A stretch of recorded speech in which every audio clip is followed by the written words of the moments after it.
when you look at Matthew chapter 20, verses 1 all the way to 19, Jesus was making illustration. What was the illustration? Jesus illustrates, he says the first will become last, and the last will become what? First. He started, because he spoke about a parable, about a hired workers. He then clearly tells the disciples about his impending death, resurrection, and then all these things started going on. And so, brothers and sisters, one of the first lessons that we need to learn is, at what point do you have the insight, like the tribe of Issachar, who have insight of seasons and times to go to the Lord and present your prayers or your prayer requests? Are you that type of a person who knows the timing of God in your life? It's very, very important for you to understand some of these things, else you can't make it. And so I think this is what we're experiencing in our churches today. We have a lot of people who keep going to all night, half night, but they haven't been taught how to learn to present their prayer requests to the Lord. And so here we begin to see that Jesus Christ is sending a message to James, John, and their mother, approaching Jesus to make a request of him. And as I said, Matthew is the only gospel that records their mother making the request on their behalf. And so they requested positions of honor and power in Jesus' coming kingdom. So they desired to be placed on the right and the left hand. The place on the king's right is traditionally that of highest honor and authority. That's the meaning. When you are saying that you want to be on the right hand of the king, you are demanding authority. That's what it means. So here they are demanding honor and authority. You see? But when the two people are, concerned that on the left is necessary also included without any sense of inferiority. Because when you look at 1 Kings chapter 22 verse 19, Nehemiah 8:4, you begin to see. So Jesus had told the disciples that when he sits upon his throne, they will sit on 12 thrones and judge the tribe of Israel. So let's go to Matthew chapter 19 and let's read verse 28. What is Matthew chapter 19 verse 28 telling us? Matthew 19, 28.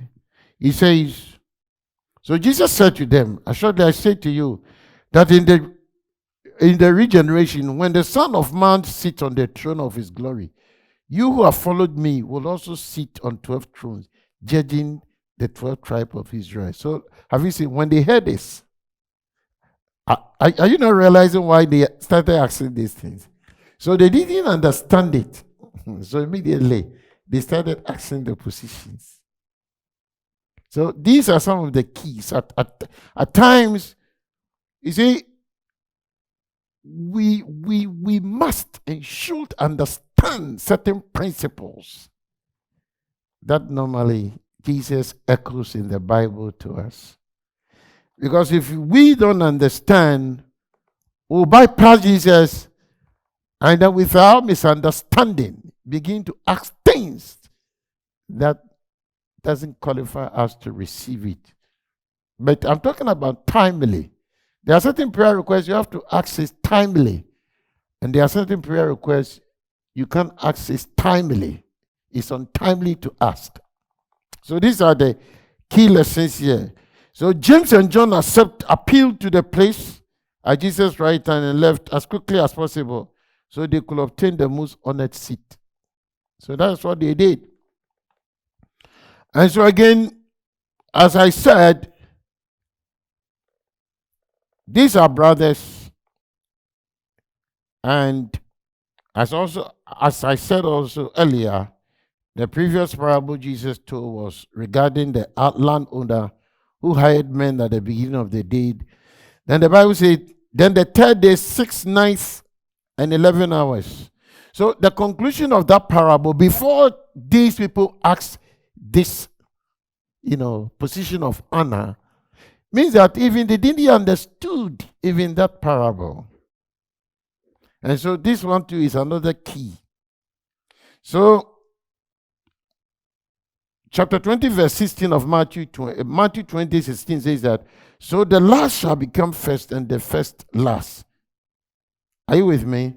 So immediately they heard that the first will become what? And the last will become first. They want to go ahead of the 12. Yes, you see the problem. So when you look through the passage, you begin to see the development of what was happening. And this is key to understanding what it means to go into the presence of God and always ask the Lord.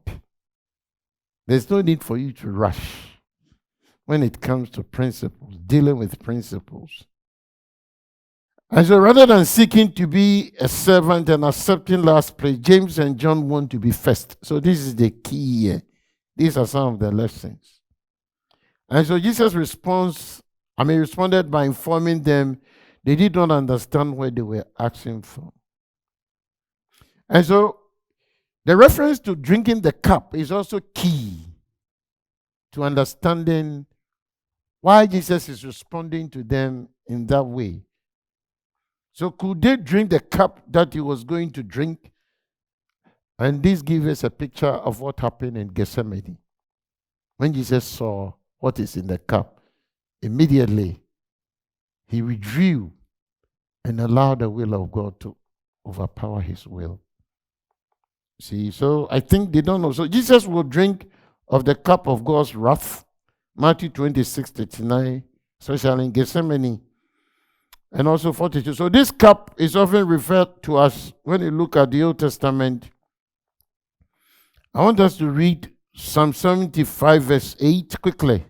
Psalm 75 verse 8. The reason I'm taking time for us to go through these things, because you see, this is some of the defining moments in some of the stages in our Christian life where at times, because we don't understand certain things, we rush through prayers. That doesn't mean you don't have faith. You have faith. But the timings of God is very, very important. So I'm reading from Psalm 75 verse 8. Psalm 75 verse 8 says that, for in the hand of the Lord there is a cup, and the wine is red. It is fully mixed, and he pours it out. Surely its dregs shall all be wicked of the earth drain and drink down. Now look, this cup is signifying the wickedness of all that is happening on this earth, even including the wars in Ukraine.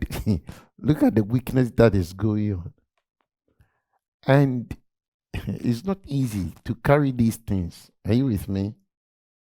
And so you can also look at Isaiah 51, 17 to 23. Isaiah 51. Beginning from Isaiah 50 going, we call something the suffering servant. So all has to do with the suffering servant, relating to Jesus Christ. As far back as Isaiah chapter 9, Isaiah started by telling us that who Jesus is going to be. He started prophesying about Jesus all the way through. So by the time we get to Isaiah chapter 50, that is where he came out clearly and he said, hey, all these things relate to the suffering servant. Jesus is going to be the suffering. So when we got to Isaiah 53, we begin to see the reality of what Isaiah was telling us. And so when you look at Isaiah chapter 51, Isaiah 51, verse 17 to 23, what does it say over there? 17, 23, it says, awake, awake, stand up, O Jerusalem, you who have drunk at the hand of the Lord the cup of his fury. You have drunk the dregs of the cup of trembling and drain it out. There's no one to guide her among all the sons who has brought forth, nor is there any who takes her by the hand among all the sons she has brought up. These two things have come to you. Who will be sorry for you? He says, who will be what? Sorry for you. And that's why Jesus Christ, by the time we get to Isaiah 53, says, Jesus Christ is known as a man acquainted with sorrow. A man acquainted with what? Sorrow.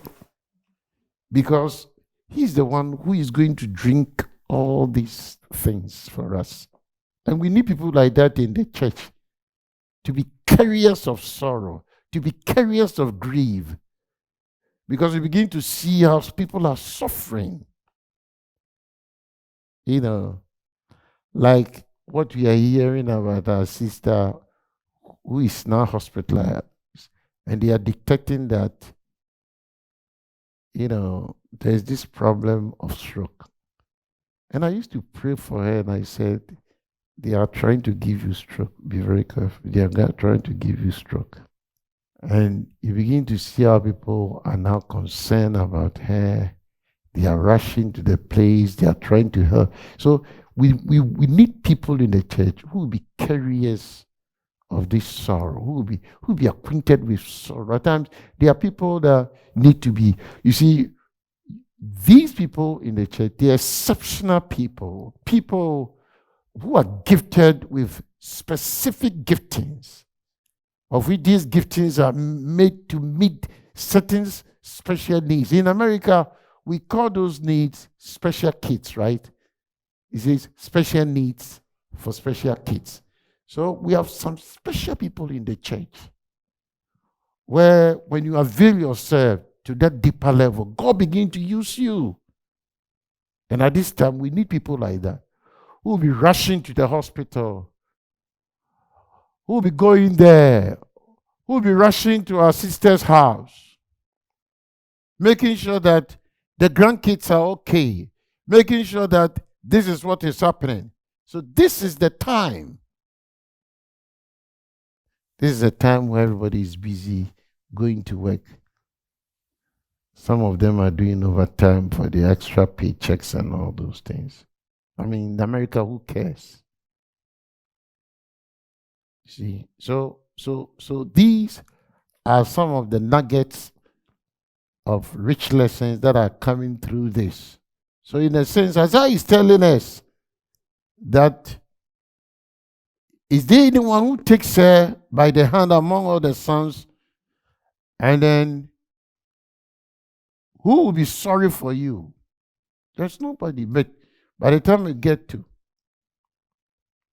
Isaiah 53, realize that it was Jesus Christ, a man acquainted with sorrow, who is ready to take all those stuff, to be that intercessory vessel, to carry all those